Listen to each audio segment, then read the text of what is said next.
UAE vice പ്രസിഡന്റും പ്രധാനമന്ത്രിയും Dubai ഭരണാധികാരിയുമായ Hisana Sheikh Muhammad bin Rashid അൽ മക്തൂമിന് ഇന്ന് 76-ാം ജന്മദിനം. 1995-ൽ കിരീടാവകാശിയായി ചുമതലയേറ്റ ശേഷം വികസന പാതയിൽ ദുബായ് പിന്നിട്ട ഓരോ ചുവടിലും ഷെയ്ഖ് മുഹമ്മദിന്റെ കയ്യൊപ്പ് പതിഞ്ഞിട്ടുണ്ട്. കർശനമായ നേതൃത്വ പാടവം, എന്നാൽ കരുണ നിറഞ്ഞൊരു ഹൃദയം. ആ ഹൃദയവിശാലത ലോകമറിഞ്ഞ നിരവധി സന്ദർഭങ്ങളുണ്ട്. ഷെയ്ഖ് മുഹമ്മദ് നമ്മുടെ ഹൃദയം തൊട്ട സമൂഹമാധ്യമങ്ങളിൽ തരംഗമായ ചില സന്ദർഭങ്ങൾ ഇതാ.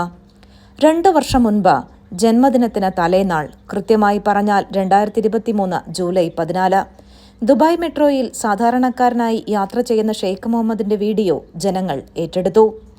2023-ൽ കുർദിസ്ഥാനിലെ 8 വയസ്സുള്ളൊരു പെൺകുട്ടി അവളുടെ പ്രിയപ്പെട്ട കുതിരയുടെ വിയോഗത്തിൽ മനം നൊന്തു കരഞ്ഞു.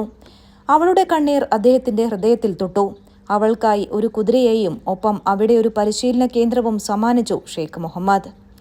ദുബായിയെ ഇഷ്ടമാണെന്ന് പറഞ്ഞ കുവൈറ്റിലെ ബദറിനെ നേരിട്ട് ക്ഷണിച്ച് ഒപ്പമിരുന്ന് സംസാരിച്ചു, ഫോട്ടോ എടുത്തു. ഒരു സാധാരണക്കാരനായ വിമാനത്താവള ജീവനക്കാരന്റെ നന്മ നിറഞ്ഞൊരു പ്രവൃത്തി ശ്രദ്ധയിൽപ്പെട്ടപ്പോൾ മനസ്സറിഞ്ഞ് അഭിനന്ദിച്ചു ഈ ഭരണാധികാരി. അങ്ങനെ നിരവധി സന്ദർഭങ്ങൾ.